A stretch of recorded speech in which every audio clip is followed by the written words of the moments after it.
Hello, good morning, and welcome to this Dawn Stirs Taste Challenge. I have two bourbon whiskeys. This one is George Dickel Tennessee Sour Mash Whiskey, Old Fashioned Cascade Hollow, distilled and charcoal mellowed and at George Dickel and Company Distillery, Tullahoma, Tennessee, 80 proof.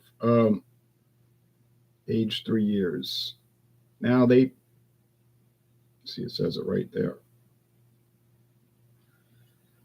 Now the trademark data, and there's a write-up on the back.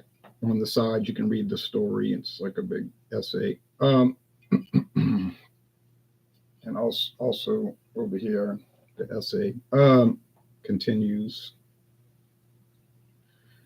The trademark data is saying introduced in 2018, the trademark acquired. Now, there is some suspicion that it was earlier than that. But it's true. They could have put it on the market and then realized later they needed to trademark Cascade Hollow, and then they did that before somebody got a hold of it. That could be the case. But one thing we know for sure, it is discontinued. And they used to talk about it on their frequently asked questions on the website, and they were saying it's not in production at this time. So they kind of left it out there that it could return to production, and I suppose it could. There's no reason it can't. They probably got the recipe on file.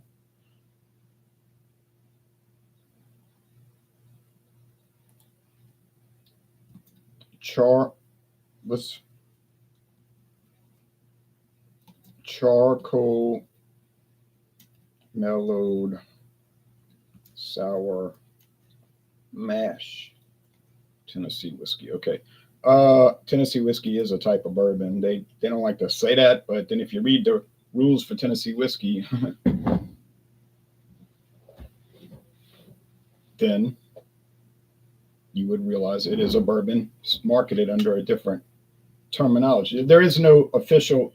If you look at the U.S. government list of types of classes of whiskey, types of whiskey, because the class is whiskey. The class of liquor is called whiskey. And then they break it down into subsets called types. And bourbon is a type.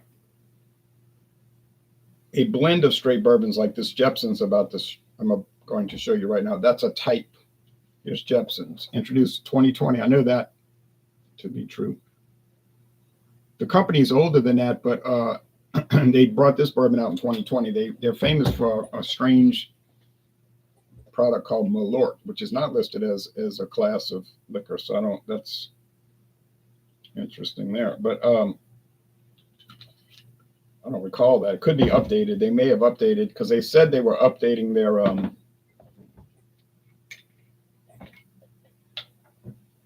website, the Tax and Trade Bureau, United States Tax and Trade Bureau. So they might be adding that as a type, a class.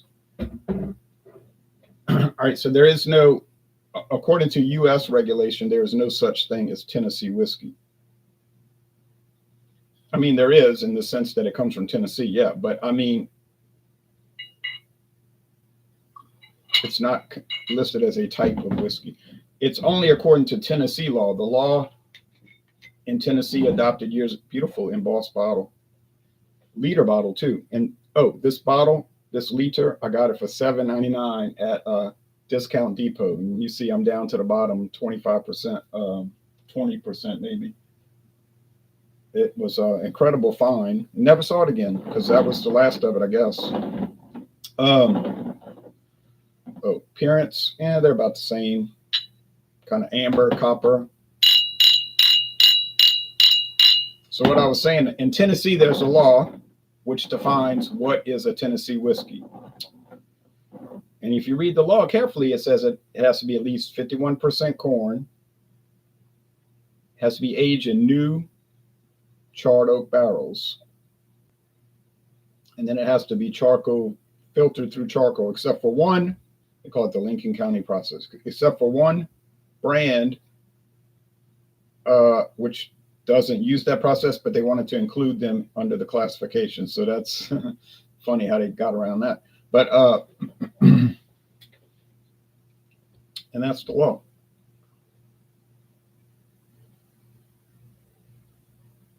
Whether it's sour mash or not, that's up to the distiller, and there's no aging requirement. Now that you notice that's not called, now Jack Daniels is called Tennessee straight Tennessee whiskey, but this one's just called Tennessee whiskey. Makes you wonder, huh?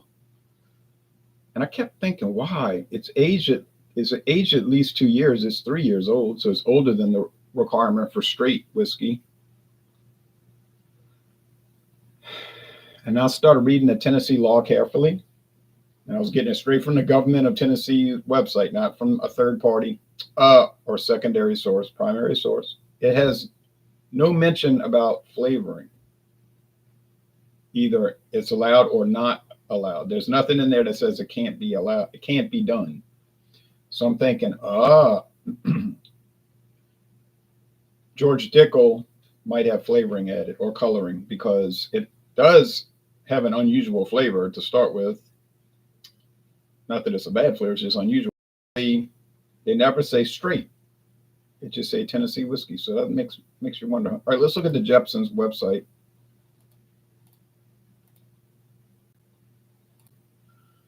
They're showing the new label, which I'm not keen on. It's kind of bland to me, dull. Showing a nice glass of Glencairn. I had 4 of those. Thank you, John and Elaine. I managed to break all 4 of them a year. They were so flimsy, though. Not his fault, not John's fault. It's the way the glasses are designed. But they just didn't have the stamina that I subject them to, I guess. Age a minimum of 4 years in new charred oak, American oak barrels. Okay, makes sense. It has to be, doesn't have to be American oak if you read regs, but they use that. 4 years. Any bourbon has to be aged in new barrels. There's no option there. And this is a blend of barrels. So in Kentucky and Tennessee. So they're bringing in barrels of whiskey from Indiana, Kentucky.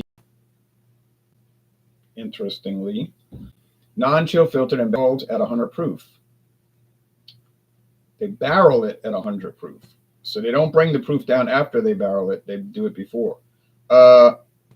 And the mash bill, as they construct it, I don't know how they do that from 3 different states, but they do 75% corn, 21% rye, and 4% malted.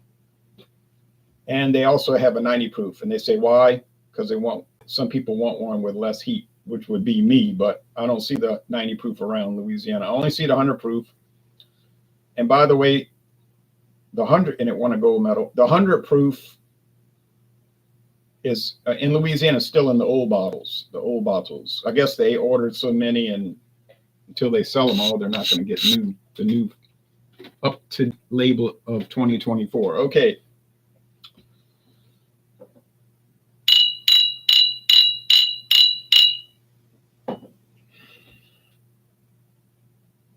People asking why I click the glasses together and make the chime. I just copy from James P. Madonna. He would always do that. And I don't know why. Really, but I thought it was interesting, so I just got in the habit of doing it. It's kind of like a wake-up call. Ding, ding, ding, ding, ding, ding, ding. Here we go. Matt B says cheers. Cheers to you. All right. So Tennessee versus Tennessee, Kentucky, and Indiana blend. Oh, and by the way, if it's a blend of straight bourbons, it's allowed to have flavoring and coloring added. Isn't that amazing? If it's a straight bourbon on its own, can't have coloring or flavoring. So when they got the straight bourbons from those 3 states, they had no coloring or flavoring at it. But when they blend it in Illinois, it's very possible that they're adding flavoring and coloring. I didn't say they were, and nor does it taste like they are, but they could be. I'm just letting you know that's the story on that. Now I don't know why that regulation allows it, but it does. Same thing with blended bourbon. You can have flavoring or coloring added. But regular bourbon, just bourbon or straight bourbon or bottle and bond, which is a type of straight bourbon, nope, can't have it. So I don't know. The regulations seem to not totally make sense.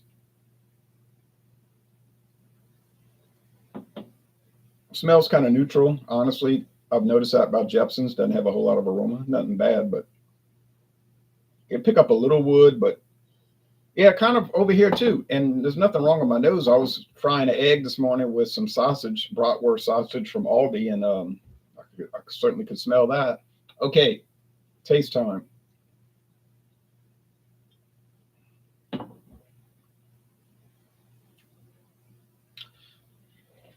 It's my first of all, it's mild. It tastes like an 80 proof bourbon, which is that's my proof. You ask me right now, what proof of bourbon would you prefer? I would say 80. Call me a weakling or whatever, but it doesn't matter because that's what I prefer. What's the biggest volume of bourbon on the market anyway? Jack Daniels, Jim Beam. That probably those two together, just those base models, probably are 90% of the market, at least 85. I mean, think about that. All over the world, people are drinking Jim Beam and Jack Daniels. You say, well, that's just ordinary. It's plain Jane. Yeah, and it's plain popular too. And they're 80 proof. And that's what the customers want. Now you say, but I'm a craft bourbon drinker. I'm a hobbyist and I got to have barrel proof and all that. But that's true. That appeals to some people. And if I went back to the Jeppson's website and showed you, they offer those. Might be special order, but they do offer those. And some of them are 122 proof. So, but the 80 proof is what I prefer and apparently what most people prefer. I'm not opposed to higher proof. I've tasted some and they're nice, but they're too strong for me. I don't.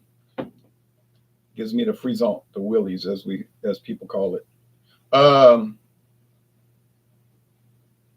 has that maybe a strange Flintstone vitamin flavor.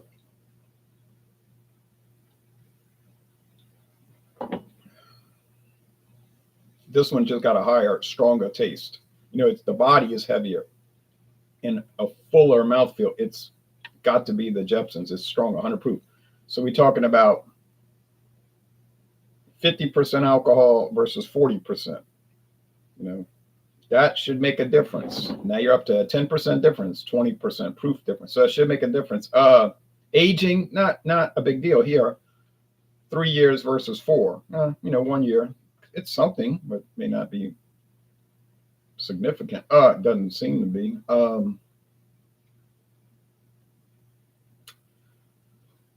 Now, why does George, and I didn't make that up.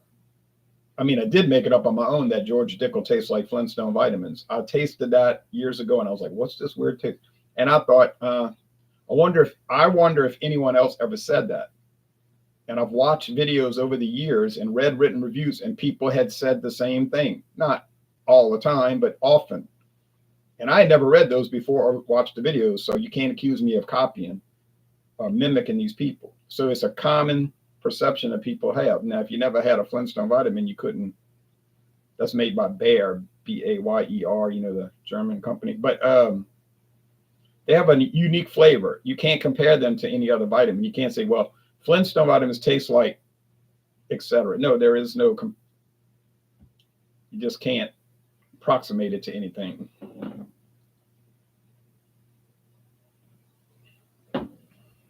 Yeah, it's got to be it. Now, could it be the mineral content in their county or whatever? It could be all of that, but just the fact that they're not calling it straight whiskey is making me think they could be tweaking it with some unusual flavor. And I wouldn't think it would be Flintstone vitamins, but it could be some compound that is in those vitamins, like a mineral, that gives it that unusual flavor. So whatever. All right, so I'm going to say this is Dickel. I do like it. And actually, I prefer it over the Jeppson's. The Jeppson's is nice, but I said this yesterday evening, it's kind of clunky, a little bit. Like, that company doesn't have a whole lot of experience with blending and everything, and blending is a tough job. You look at things like Johnny Walker and Dewar's, they're going to always be the same and unique and all for their own brand, and their master blenders have to be trained. That's why a lot of these guys are middle age or older, like old men, because it takes so long to get a handle. By the time you get the hang of it, then you're about to retire, I think. But it's tough. Same thing with brandy. You look at these French brandy companies, they got master blenders, but they've been around. Like, they might have only been the master blender for the last 5 years, but then the lady might have started working for the company when she was just out of college. And all of these people got college degrees. I'm going to just put that out there. If you want to get into the business, you really need to go to university. Go to a university, get you a bachelor's degree. It's like in food science, something like that. Food science or some kind of biological science. You'd have to ask a college counselor about that. But usually that's, if you look at all these experts for Miller Brewing, beer company, Johnny Walker or whatever, they all got these food science degrees or something related to that. So they're going to learn the science behind it first. Then they get training and tasting and then blending and all. A bachelor's degree, and then a lot of the the head brewer will have like a master's degree in that, like the Jill Vaughn, who, I don't know, I think she retired from Anheuser-Busch. She was their master brewmaster. And she could go on in an interview for hours talking about stuff. I didn't know she was talking about, all kind of scientific things, and you couldn't follow it, but and I think her son started working for them, how the family stuff works. All right. So, but I do prefer the Dickel. George Dickel, they've been a distillery since, I know they're owned by Diageo today, but I don't think Diageo goes and interferes. 1870, not last week, not 2020. You would think they have a handle on how to get that stuff just about right or perfect. Now, they used to make a product called Cascade whiskey. Matt B says, I never had Dickel, but as a kid, I always liked the taste of Flintstone vitamins. It makes me wonder why so many people find the Flintstone taste off-putting. Yeah, it's kind of an unusual flavor, though, so it could, bother people. We always liked it when we were little, especially the grape. We always be like, I got the grape. Cheers, Louisiana Liquor Review, says Tommy. Cheers to you.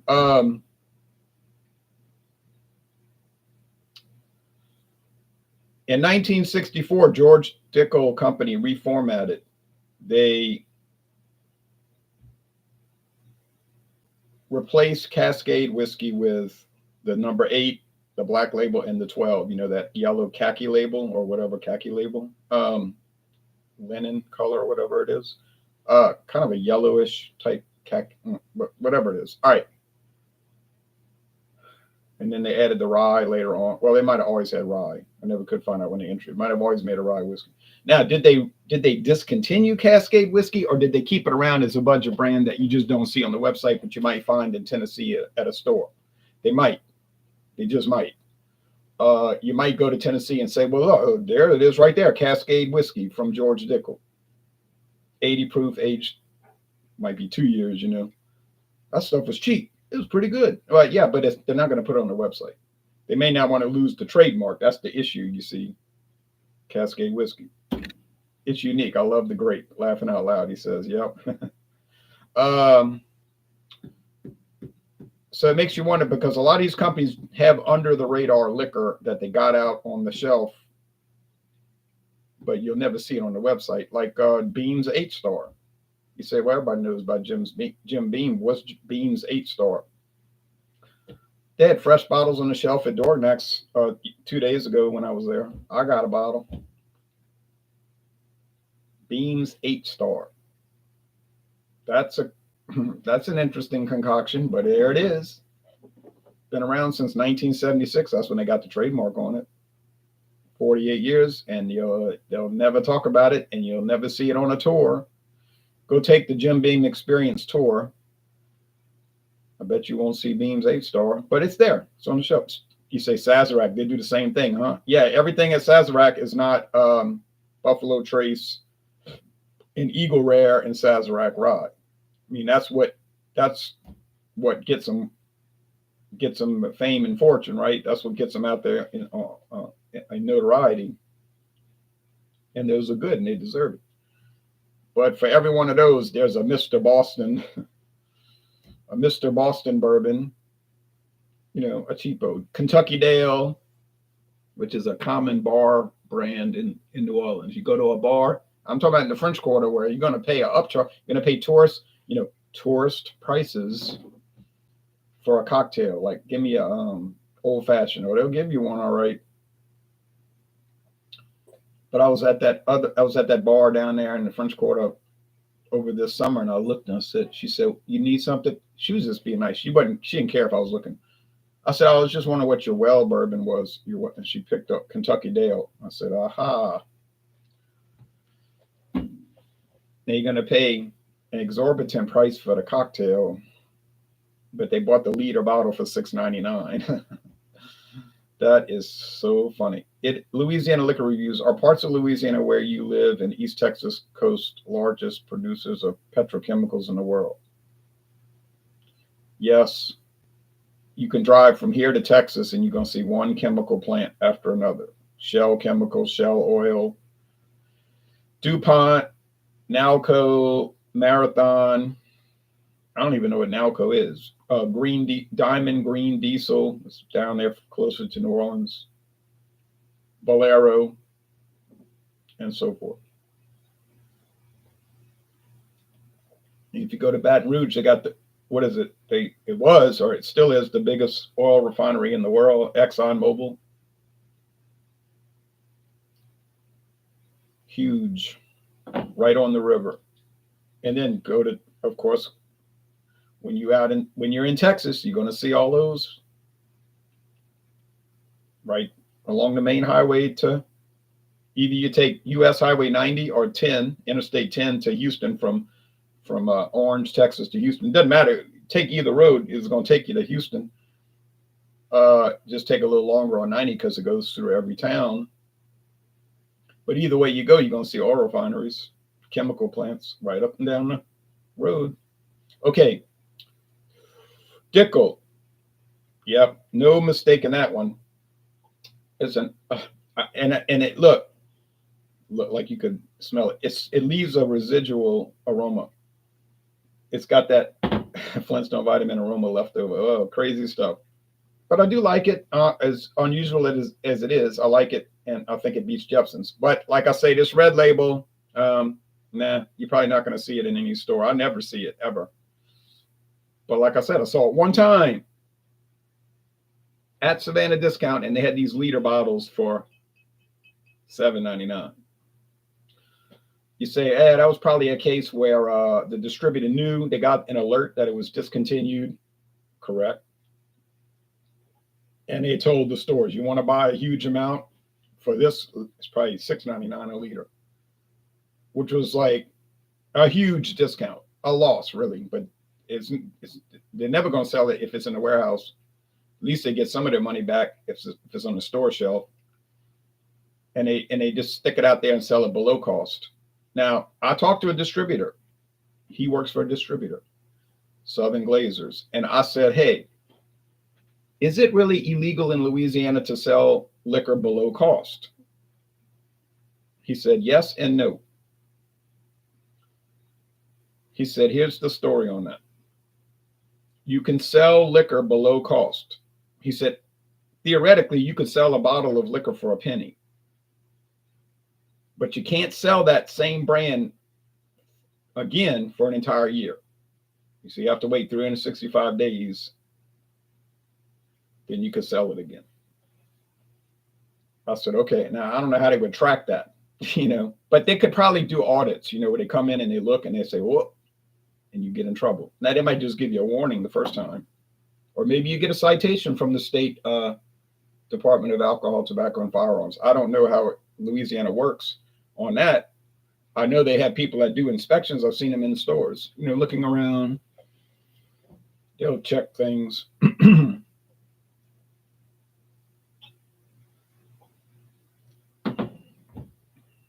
Yeah, Jeppson's good stuff.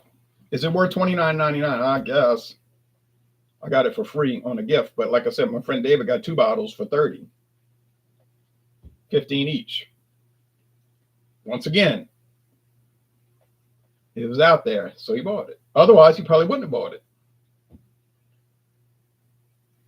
It's not that we're out there looking for deals. It's just you'll be out there shopping, looking around, and then you'll see this deal, and it's amazing. So then you don't want to pass it up, so you buy it. You know what I'm saying? No, I mean, it's a random thing because you never know. You don't know when the deal is going to show up. It just appears, So, okay, last comments. Ron, DuPont owned Phillips Petroleum. They divested PSX in 2012. Yeah, that's right. Didn't they own Conoco at one time also in the 80s? Conoco. You know how these things go through different ownership. Louisiana Liquor Reviews says, Tommy, I read somewhere that KERRY from Ireland, also a large plant in Wisconsin, one of the largest producers of flavorings in the world. That could be true. I knew nothing about it. I do know they have these flavoring companies in the Midwest for some reason, maybe centralized, and it could be the products grown out there, but they do flavorings on a wholesale level. And so big liquor companies buy whatever extract they want to buy from them. And I've read their websites, they brag about all the natural flavorings and everything.